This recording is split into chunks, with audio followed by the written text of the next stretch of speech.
Ada standar-standar bahwa bukan masuk Jakarta kemudian namanya numpang.com di mana? Di KK, Pak. Satu KK 30 orang. 30 orang. Itu yang tiba-tiba mendapatkan fasilitas.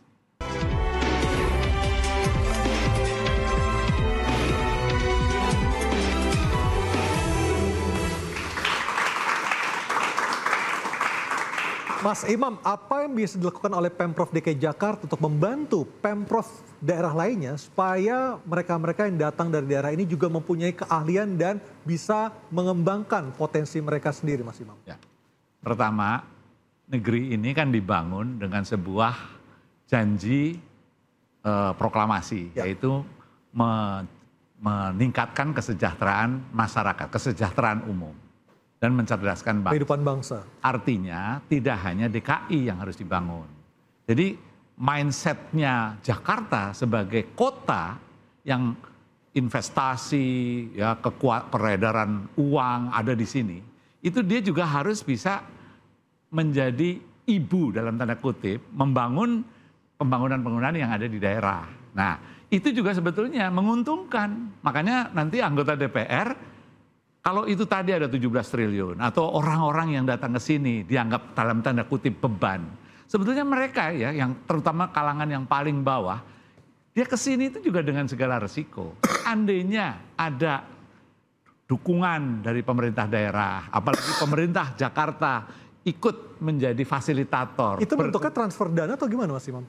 Saya ngelihat program. Oh, program. Contoh aja lah dengan sekarang ini, kan ada makanan bergizi MBG. gratis ya. Kalau itu diterjemahkan di dalam upaya untuk community development, pembangunan komunitas, kemudian membangun ketahanan pangan keluarga, bukan food estate yang triliunan itu loh. Ya. Kemandirian pangan di tingkat keluarga dan tingkat komunitas. Orang nanti bekerja di situ. Yang penting dapur ngebul. Tanpa perlu datang ke Jakarta. Tanpa perlu datang, tapi semua program itu difasilitasi. Jadi Jakarta menjadi sister city. Berarti harus ada keikhlasan memberikan sebagian dari APBD itu ke daerah. Bukan hanya sekedar ikhlas, ini tanggung jawab moral, apalagi dulu ya sebagai ibu kota. Itu kan harus mendorong pengembangan kota-kota lain sehingga tidak timpang. Kalau selagi masih timpang, ya pasti orang akan datang ke sini. Nah, itu kan menyangkut otak. Nah, kalau otak kita nggak sampai ke situ, ya paling cuma ngusur-ngusur orang. Ya yang cilakannya kan yang diusir yang bawah terus, padahal dia ini orang yang paling menderita. Ya, kenapa nggak ngusir sekalian juga orang yang di atas? Yang datang politisi sini, nganggur tadi ya? Yang politikus nganggur itu harusnya juga Nah, tapi kan kita intinya adalah bagaimana Jakarta dengan program-programnya berkeadilan dan ikut mendorong kesejahteraan umum. Nah, itu yang menurut saya harusnya dilakukan. Oke. Saya ke Pak Yani. Pak Yani, ada nggak keikhlasan? Pasti setuju Pak Yani, pasti setuju. Ada nggak keikhlasan untuk membagi APBD-nya buat daerah-daerah lain, terutama pemasok kaum urban? Iya.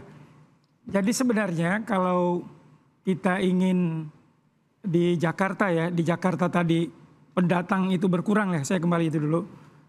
Maka harapan kita bahwa pemerintah pusat itu memberikan perhatian, memberikan pemerataan dalam pembangunan ya di seluruh daerah. Kalau di daerah di luar Jakarta misalnya masing-masing berkembang ya peningkatan perekonomian, maka mereka nggak perlu datang ke Jakarta sebenarnya. Mereka nggak perlu datang ke Jakarta, tetapi udah bisa merasakan ada harapan kehidupan yang lebih baik di daerahnya. Nah, kalau di sisi lain untuk wilayah daerah penyangga misalnya, ya kita kan ada Jabodetabek ya. Nah, ini kan sebenarnya selama ini dari Pemprov DKI juga sudah memberikan beberapa hibah ke wilayah-wilayah itu. Nah, harapannya ya kalau ke depan kalau ada tadi undang-undang. Bukan satelit Pak Yani, lebih ke daerah-daerah pemasok kaum urban. Iya, sebenarnya kan pemasok kaum urban kan kalau kita lihat ya, ini kan tetangga juga, Depok, Bogor, Tangerang, Tangsel ya, kemudian Bekasi, kota Bekasi. Sebenarnya wilayah itu, paling walaupun ada juga ada dari Tegal, dari Brebes gitu ya, dari Pemalang. Nah tetapi yang paling utama mungkin yang bertetangga dulu ya, yang bertetangga, penyangga. Kita harapkan juga bahwa untuk di di wilayah penyangga itu di sana memang nanti ada pusat-pusat ekonomi baru yang memang kalau di sana hidup pusat-pusat ekonomi baru, warga tidak lagi ke Jakarta. Oke. Ya. Nah, saya kira ini juga jadi perhatian nanti dari Pemprov DKI karena kita ada aglomerasi ya, ada bantuan-bantuan untuk itu. Oke, juga kayaknya udah penuh nih Kang betul, saya Gini, saya ingin memberikan masukan juga mengkritisi sedikit Pak terkait tentang kebijakan rekrutmen pelatihan, khususnya BLK Pak. Kita tahu bahwa BLK itu biasanya sesudah melatih, tapi next-nya kita tidak tahu karena satu, mereka sudah dilatih tidak punya lapangan kerja atau sudah dilatih tidak mau disalurkan. Saran saya satu, BLK DKI jangan kalah dengan LPK Pak. Yang sekarang merekrut tenaga kerja sendiri, melatih sendiri, mendidik sendiri, kemudian mengirimkan langsung. Keluar negeri. Keluar negeri atau kemana saja. Ini fenomena ini yang sebetulnya agak sedikit masalah ketika mereka yang ikut LPK itu dibebani dengan biaya-biaya yang harus mereka keluarkan. Kemudian mereka juga harus membayar kepada agen-agennya. Itu fenomena sudah terjadi di mana-mana ketika masyarakat tidak mendapatkan kepastian. Jadi kita coba memberikan catatan berapa anggaran yang dikeluarkan untuk balai latihan kerja tersebut. Outputnya sama outcome-nya sama atau tidak. LPK lebih praktis Pak. Itu yang menjadi catatan kita. Misalnya contoh, ada satu LPK kerjasama dengan satu perusahaan di Jepang mencari rekrutmen hampir 3.000 orang. Langsung terrekrut bagaimana prosesnya. Bahkan ada juga LPK yang pangsa pasar adalah kerja di kapal pesiar. Nah betul. Yang kedua gini Pak, pengangguran. Ternyata pengangguran terbesar di DKI ini adalah anak-anak STM, SMK. Dan catatan yang kami dapatkan ternyata SMK itu rata-rata SMK yang swasta. Kenapa? Peralatan mereka kalah dengan yang negeri. Jadi ketika lulusannya itu banyak, keterampilannya terbatas, kemudian pasar tidak mampu menyerap. Nah itu menjadi catatan kita. Dan satu lagi bagaimana Jakarta ini menjadi tulang punggungnya ekonomi harus dilihat dulu. Datang ke Jakarta bidang apa yang masih terbuka. Satu, sektor primer di Jakarta itu tidak ada. Apa itu? Tambang. Kemudian perkebunan, apa saja udah nggak ada. Sekarang sekundernya manufacture Pak. Manufacture sekarang drop Pak. Industri pengolahan tuh semakin drop, bahkan meninggalkan Jakarta untuk pindah ke daerah lain. Yang terjadi di Jakarta sekarang ini adalah tersiarisasi. Apa yang besar itu? Retail besar dan kecil. Yang online-online itu sama tuh. Reparasi sepeda motor yang hampir 18 juta. Otomatis apa? Kalau pasarnya ke situ seperti itu, gajinya cuma UMR semua, bahkan di bawah. Kalau di UMR, kalau seperti ini Jakarta sampai ke depan, sementara biaya hidup di Jakarta itu makin tinggi. Tinggi, 14 juta Pak. Jadi gaji kita ini tidak menolong masyarakat. Kecuali nanti tadi yang saya katakan ada 17 triliun anggaran untuk membantu mereka yang income-nya terbatas. Bayangkan UMP-nya 5,2. Ya. Mungkin tanggal 5, 2 minggu kemudian koma. Nah, artinya apa? Kita selama tidak merubah struktur income-nya, ketika lapangan kerjanya informal semua, tetap begini Pak. Justru yang kita tunggu adalah apa terobosan yang menuntut pekerjaannya bagus, gajinya tinggi. Kang Yayat, dengan kayak gini bisa nggak Jakarta jadi kota global? Nah, pertanyaan itu tadi, sekarang mulai dari mana? Kita mulai, sekarang DKI sedang menyusun perda, rancangan perda tentang kependudukan.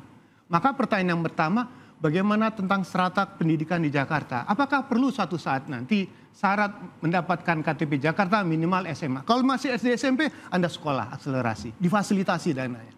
Kemudian yang harus punya keterampilan ditambahkan. Yang kedua ada segmennya, misalnya contoh, berapa tahun orang harus bisa dapatkan rumah susun? 2 tahun dulu jadi warga Jakarta.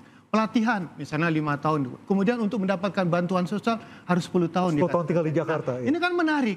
Ada standar-standar bahwa bukan masuk Jakarta, kemudian namanya numpang.com, di mana? Di KK Pak.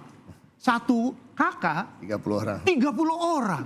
Itu yang tiba-tiba mendapatkan fasilitas. Itu menjadi persoalan. Jadi administrasi kependudukan betul kata Pak Gubernur. Tapi kata Pak Gubernur selanjutnya siap bersaing. Yang menuntut bersaing itu adalah korporasi yang memang kalau merekrut Anda tidak, Anda kalah, Anda tidak bakal. Ada rencana pembatasan KK nggak sih? Oh pasti dong, pasti. Bahkan nanti kita kan ada melakukan banyak exercise ya, apa aja yang harus dibatasi. Bahkan kalau di negara-negara yang lebih maju misalnya ya, ada pembatasan. Let's say rumah itu luasnya 70 meter persegi, artinya hanya bisa ditempati oleh 4 orang. Nah ini juga sedang kita godok terus. Ya, karena... Apakah itu pembatasan terkait dengan luas rumah juga, luas bangunan itu juga bisa efektif untuk mengurangi tadi jumlah satu karena Satu lagi gini yang menarik, kita ingin membantu mereka di rumah susun sewa.